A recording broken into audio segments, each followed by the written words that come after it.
পশ্চিমবঙ্গের শিক্ষা ব্যবস্থায় সিলেবাসে ডক্টর শ্যামাপ্রসাদ মুখার্জির কন্ট্রিবিউশন, তিনি কি করেছেন পশ্চিমবঙ্গবাসীর জন্য তুলে ধরা হবে। আর কি হবে পুঙ্খানুপুঙ্খ জানালেন রাজ্যের মুখ্যমন্ত্রী শুভেন্দু অধিকারী মহাশয় নবান্ন থেকে।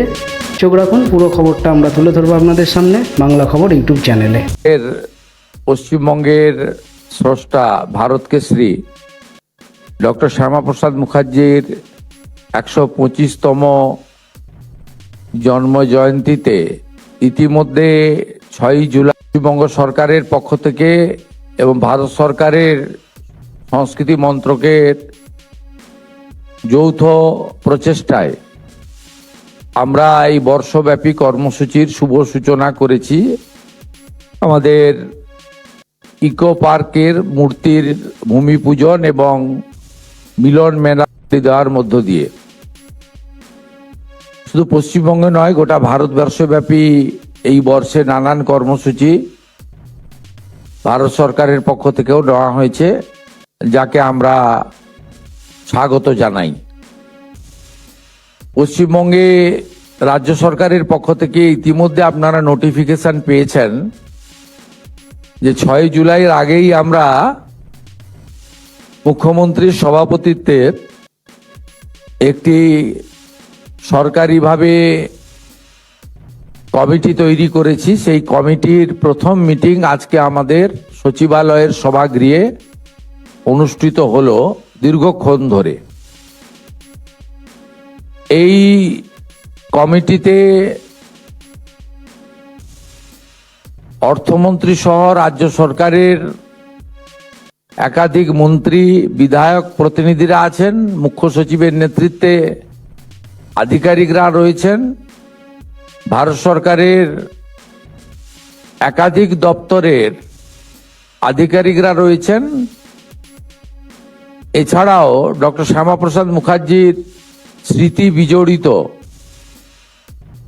প্রতিনিধি এবং ওনাকে নিয়ে যারা ভেবেছেন, লিখেছেন, এমন বেশ কিছু চিন্তাশীল ব্যক্তিগণের উপস্থিতিতে এই মিটিং আমরা শেষ করলাম। এই মিটিংয়ে আমরা সিদ্ধান্ত নিলাম যে আমরা এই বর্ষে নানা কর্মসূচি নেব। ইতিমধ্যে 125 ফুট দণ্ডায়মান যে মূর্তি, তার ভূমি পূজন এবং স্থান নির্বাচন হয়েছে আপনারা জানেন ইকো পার্কে। তার পূর্ণাঙ্গ পরিকল্পনা, নকশা এবং এই কাজটি সম্পূর্ণ হওয়ার পরে মূর্তি সহ ওই জায়গাটিতে কি কি থাকবে, অর্থাৎ একটি মিউজিয়াম সহ অন্যান্য যে আনুষঙ্গিক ব্যবস্থাগুলি থাকবে, সেটা হিডকোর পক্ষ থেকে আজকে কমিটিকে বিস্তারিতভাবে একটি পাওয়ার পয়েন্ট প্রেজেন্টেশনের মাধ্যমে দেখানো হয়েছে এবং আমরা তাদেরকে কাজ শুরু করার জন্য সবাই মিলে অনুমতি দিয়েছি, যাতে 6 জুলাই আমরা উদ্বোধন করতে পারি। দ্বিতীয়ত, ওনার পৈতৃক ভিটা হুগলির জিরাটে রাজ্য সরকার 30 ডেসিমিল জায়গা ক্রয় করেছে। ওই জায়গাতে দুটি পরিকল্পনার প্রস্তাব এবং অনুমোদন করেছে কমিটি। একটি স্যার আশুতোষ মুখার্জির নামাঙ্কিত লাইব্রেরিকে পুনর্নির্মাণ এবং তাকে আধুনিক মানের তৈরি করা, আর তার সাথে একটি সংগ্রহশালা নির্মাণ করা। এর বাইরে আরো দুটি সিদ্ধান্ত এখানে হয়েছে।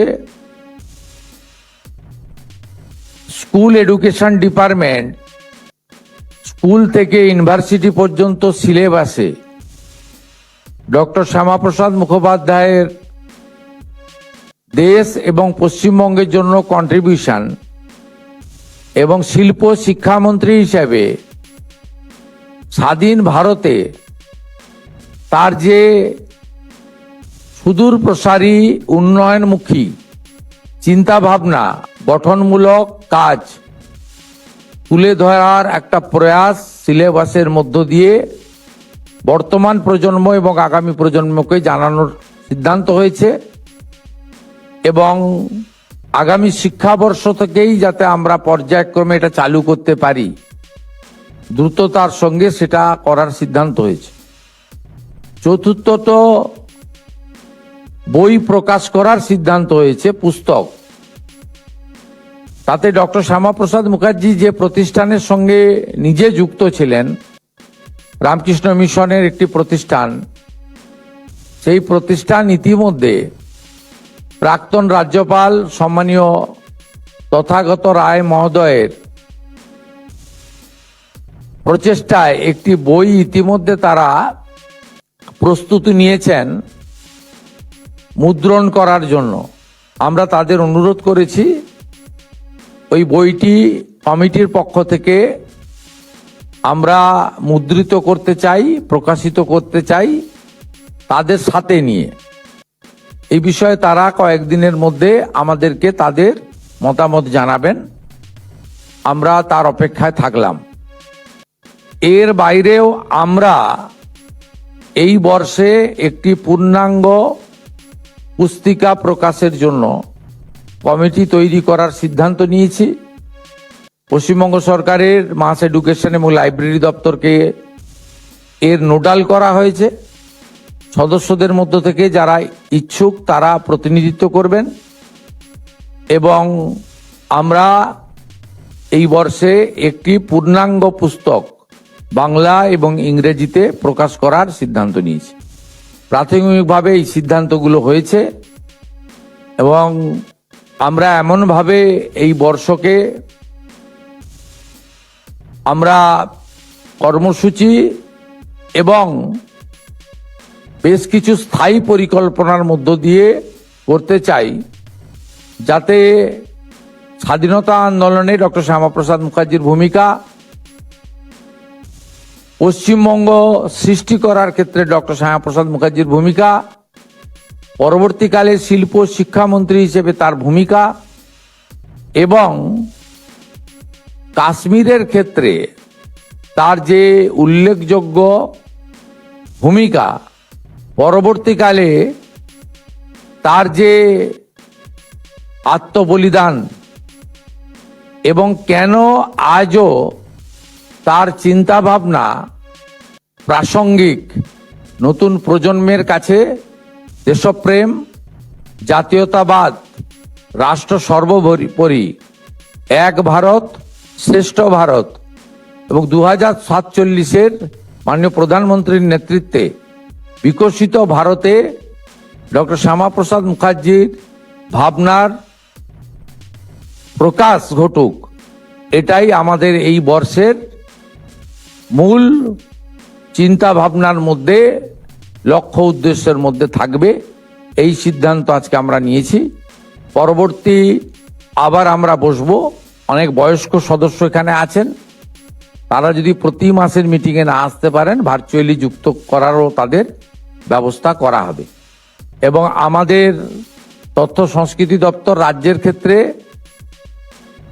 পাবলিক অর্থাৎ জনগণের কাছ থেকে মতামত প্রকাশের জন্য একটি পোর্টালও চালু করবে, যে তারা বিভিন্ন প্রতিষ্ঠান, বিভিন্ন ব্যক্তি, বিভিন্ন সংগঠন, তারাও যদি কোনো প্রস্তাব দিতে পারে, সে প্রস্তাবও একটা নির্দিষ্ট টাইম দিয়ে, 15 দিন বা 30 দিন টাইম দিয়ে প্রস্তাব সংগ্রহ করার জন্য উদ্যোগ গ্রহণ করা হবে।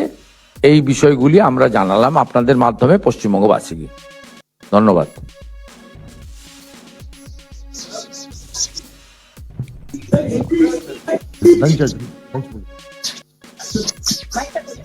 স্যার একটু হিন্দিতে ব্রিফ, স্যার একটু যদি হিন্দিতে ব্রিফ করে দেন।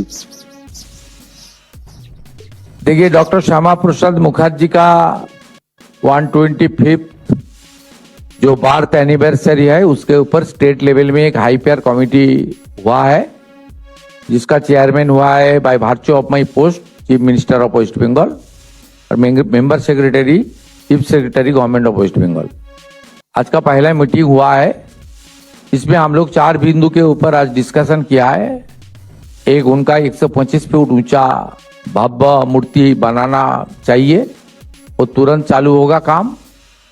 और दूसरा, उनका जो हमारी जिराट हुगली उनका पैतृक भिटा है, वहाँ 30 डिसमिल जमीन ने सरकार ने परचेज किया है।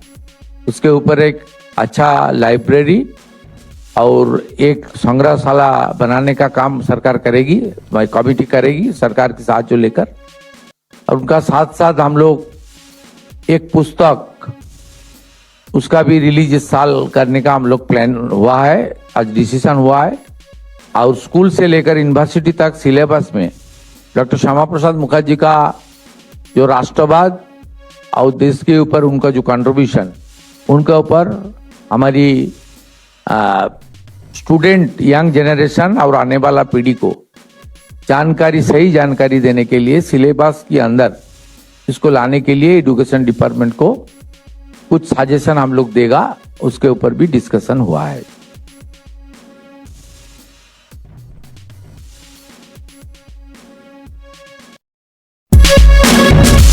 আপনারা দেখছেন বাংলা খবর ইউটিউব চ্যানেল।